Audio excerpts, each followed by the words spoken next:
This fall season has brought with it some great shows, and one of those shows is Psycho-Pass.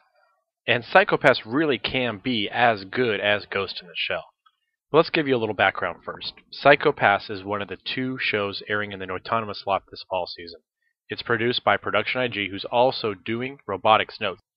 Psycho-Pass is a crime drama set in the distant but not terribly far off future. The story follows Akane Tsunemori, who is a newly assigned fresh recruit to the Unit 1 of the Public Safety Bureau's Criminal Investigation Division. In these first 4 episodes, you're seeing what really could be a successor to Ghost in the Shell. Ghost in the Shell really is the gold standards for futuristic, technology-driven police drama anime. Its combination of characters, plot, and environment make it a must-watch for anyone. The first thing that's really comparable to Ghost in the Shell is the technology. This society has breached the boundary, like Ghost in the Shell has, between reality and the virtual world. People can immerse themselves into virtual societies.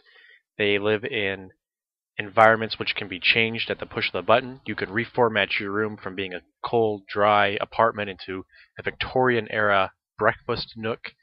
People even get to change their clothes by opening up a small console and choosing their outfit for the day. The technology alone is something that is definitely on par with Ghost in the Shell. The weapon systems used by these police officers is something entirely in itself as well. You have a firearm which is capable of transforming itself to serve different roles depending on the criminal you are attempting to apprehend. So like our magical girl shows, we get a gun that has its own transformation sequence and special powers. But the real technology fan service is found in the Sibyl system. Now Sibyl is the omnipotent computer system which governs the everyday lives of everyone within the society.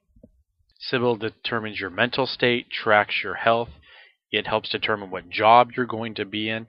It's almost like a god of sorts over these people. And it's Sibyl's omnipotence that plays into the crime-fighting role we're seeing in Psycho-Pass. So Sibyl has the ability to tell if someone is a latent criminal, much like what you've seen in the Minority Report movie from a few years ago. This ability to determine a latent criminal allows the police force to find people and apprehend them before they potentially do something wrong.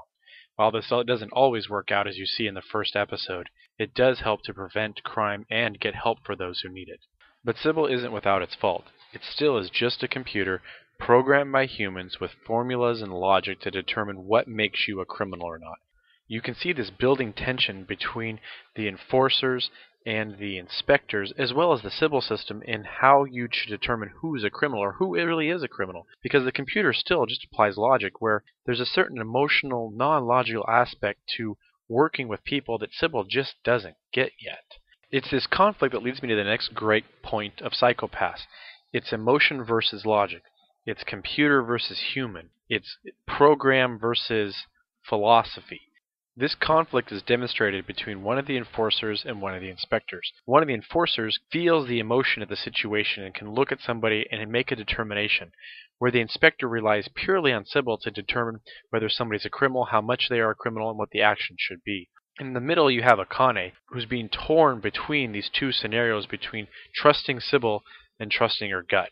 And this great conflict, emotional conflict, is what's going to make this show something special if they can begin to expand on it. So with all these good things, where is it that Psycho-Pass can fail? And I see that there's one big thing that they can fail at, and that's the need to have unnecessary fan service elements. And I'm not saying fan service like the technology or the visuals. Akane is made to be this moe detective, which is completely unnecessary. You don't need a moe detective to make this show. Yes, the voice actress is Hanakana, which tends to lend itself to that kind of atmosphere. But you don't need to focus on those elements. You don't need to show one of the enforcers topless, fighting and sweating and pouring water over his head. The show really needs to focus on what could make it great. The technology, the conflict between technology and man, between emotion and logic. By focusing on those elements and staying away from unnecessary, non-applicable fan service, will this show really reach its goal of being something comparable to things like Ghost in the Shell. As we're getting 22 episodes of the show, I feel that there's going to be enough time to build on the important character developments as well as these conflicts to make this show good. So technology, dystopia, and conflict are what's going to make Psycho-Pass just as great as Ghost in the Shell.